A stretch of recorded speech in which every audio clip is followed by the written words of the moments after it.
Imagine tiny generators hidden in everyday objects that harvest energy from footsteps, keyboard taps, or room hum to power sensors. This is ambient energy harvesting, turning ordinary motion into power so wearables and IoT devices last longer between charges.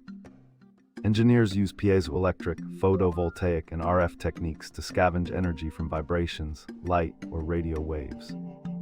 A fitness patch could monitor heart rate for days. A warehouse sensor cluster stays awake at night, all without recharging.